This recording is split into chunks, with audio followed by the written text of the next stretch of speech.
Hello, retro fans. This is not a, let's say, real episode in a way I have done in the past. This is just some sort of I'm still alive and happy Christmas to everybody episode. And yeah, I went through a couple of things the last weeks, and one major drawback was a flu I've got about 2 weeks ago, and I had to go through, and my booster vaccination, anti-COVID-19 whatsoever thing, and yeah, and I'm stuck in a couple of projects I've started a few weeks ago as well. And the main reason why I'm not getting them done is basically that for some of them I'm waiting for parts. So I'm not blaming the global supply chain issues for this. It's more like that, shipment from outside Germany sometimes get lost somewhere here in Germany. And it is almost impossible to track this. And even if you found the, let's say, responsible supplier or, let's say, service, it's actually most of the time impossible to get to the package. So I'm talking about especially about shipments from China. And unfortunately, I'm sort of forced to order parts from China because some things are simply not available here in Germany, and therefore it is the only way. But nonetheless, I have done something retro-ish, arcade gaming, Christmas related, and that's what I want to share with you. And therefore, without getting lost in chit chat, let's move on.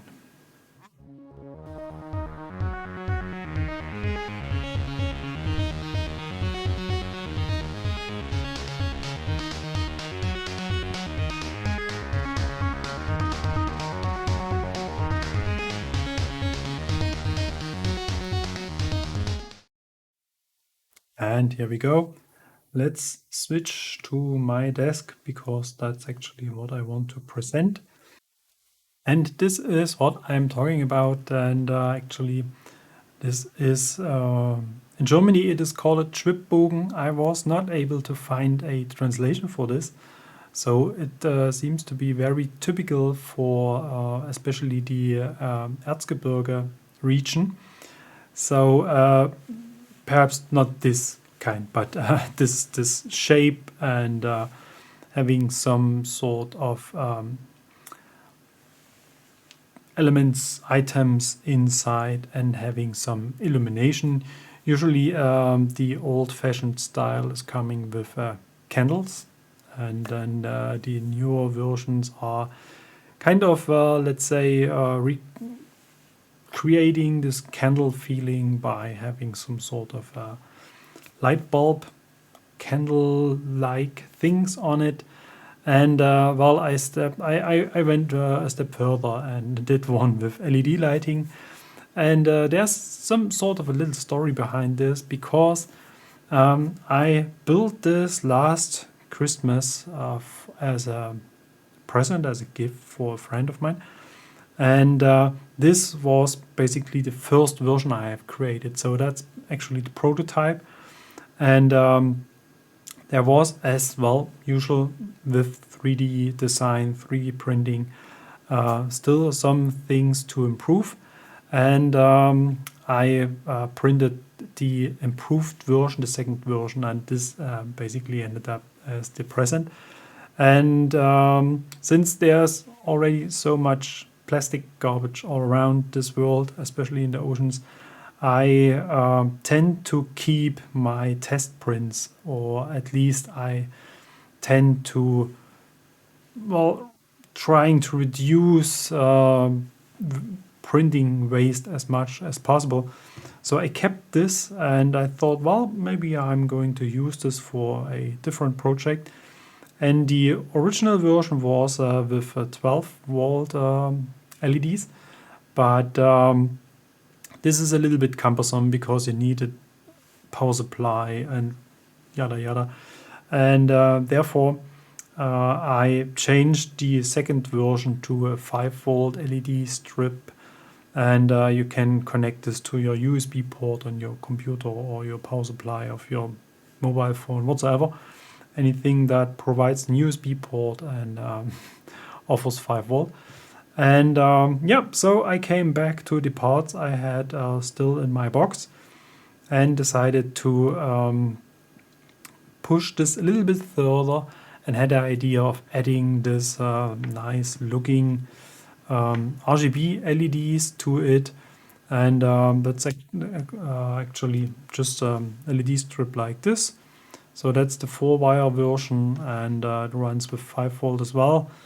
And yeah, you got a lot of options with this stuff. So this is actually the leftover part. And as you may guess, this is not running on its own. So it requires some sort of a, let's say, electronic brain to initiate and to animate and to do all those fancy things. And since I'm fiddling around with Arduino projects recently, I thought that would be a nice approach. And fortunately, there is no need to build something like this from scratch, because there are, well, hundreds, thousands of people who already did this. So 90% of this project is basically copy and paste. So that's thankful for the Arduino maker whatever scene. And well, since it is not really required to have a full-blown Arduino board like the Uno or the Nano or something like this, I went for the smallest version available, and it is actually included in the food or in the stand, whatever you want to call this. And we can see it here on the inside. And it comes in this USB thumbstick format, so you can plug this into your computer and then you are ready to go. And I made a couple of, well, let's say, adjustments to the examples for this LED thingy. And I have created this in a way that, well, you can get it out of this usually. And it is powered by USB as well, but I kept this USB port free because if I want to make some changes to the program, I can still use the USB port. And I'm using the direct power connectors of this board, because so I'm able to connect this to my, let's say, PC, laptop, whatsoever, without getting an additional USB device. So this is just draining some power from it. And actually I'm using this battery pack here, and you can connect this to, as I said, to whatsoever power supply you want. And therefore this is quite flexible. So as you may see, I have used different filaments for this project as well. So if you have a multi-filament printer like the Prusa with the MMU, for example, you can print most of the parts in just one attempt. Or I think, well, actually you can print the whole thing in one attempt. But since this so-called crystal clear PLA filament from Filamentum is a bit tricky to print, let's put it like this, I wouldn't recommend to print all the parts in one batch, so to say.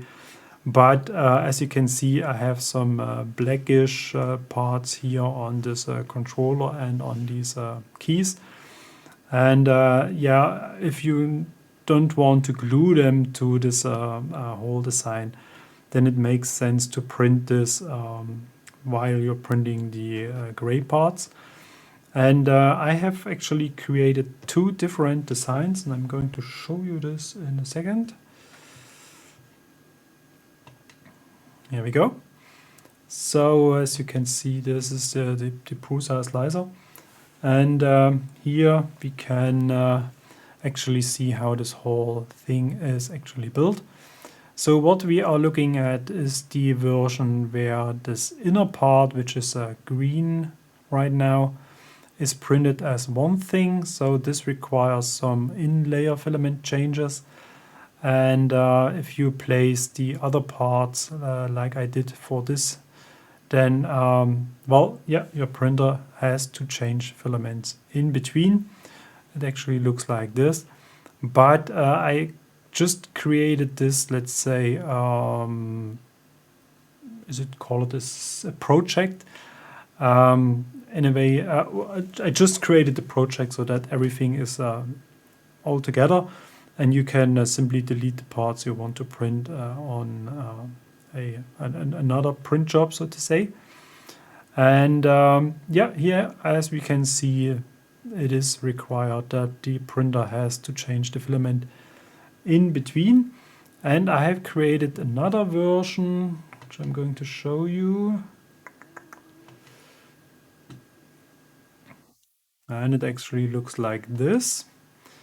And here I have splitted the inner part, which is greenish right now, into two, in this one and in this one.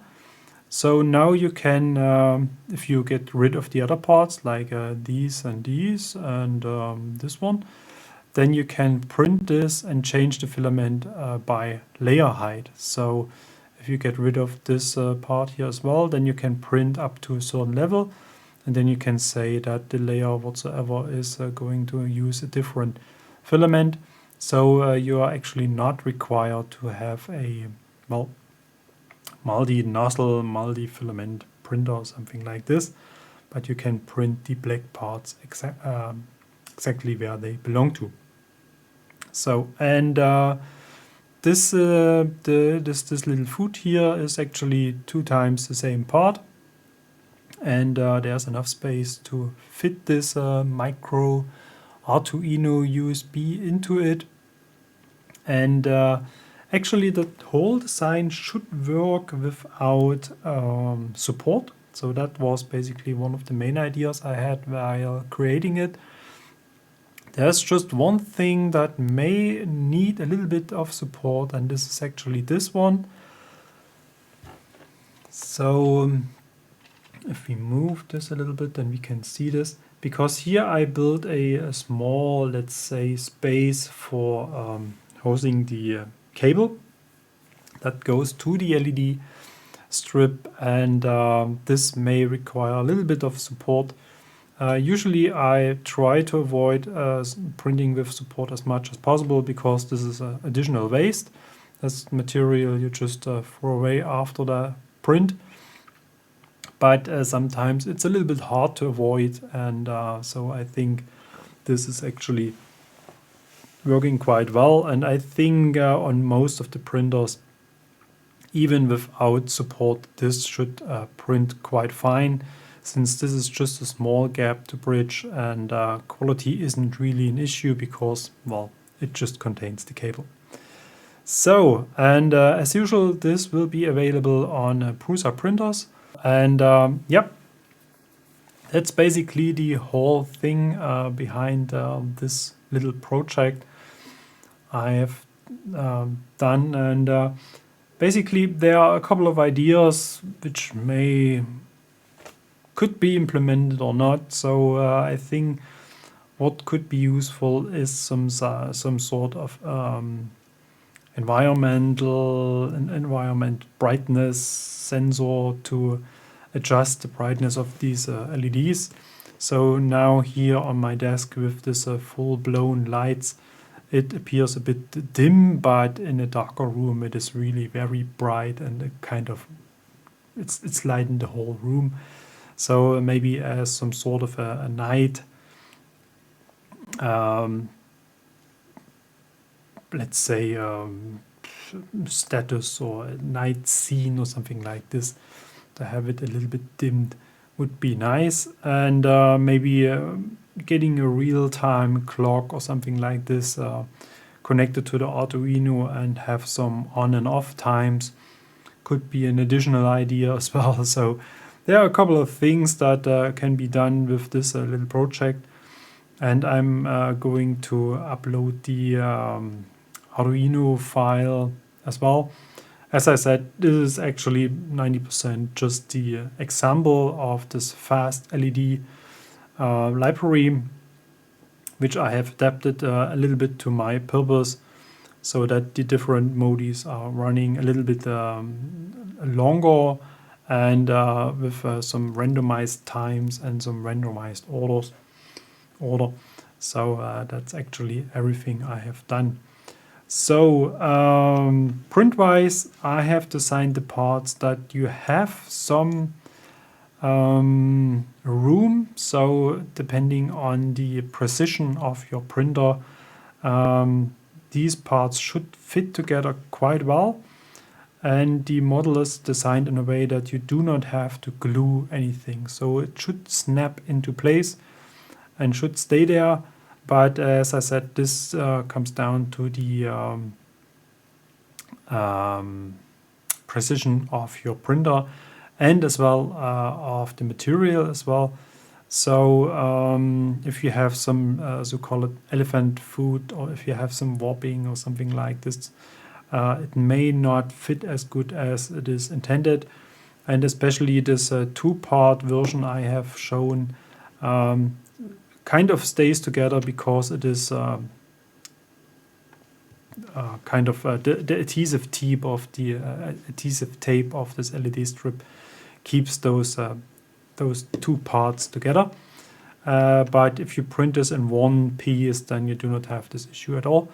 But as I said, this was the prototype and I want to keep the parts and I don't want to print anything new. Therefore, this is the old foot or the old stand where I just used my Dremel to get this little notch for the cable, and I had to add some adhesive tape here as well to keep the feet attached to this whole thing. So actually that's all I have to say for this episode. As I said, it's not a real episode, this is just some Merry Christmas to everybody, and I want to send big thanks to all of my supporters as well, whether they are on Patreon or channel members, or if you have contributed something, or if you just watched this video, or if you just have subscribed, whatsoever. I'm very thankful, and I'm trying to get some progress into my other projects, and therefore you will see something more C64/NES related within the next time. And well, stay healthy and thanks for watching. See you for the next time. Bye bye.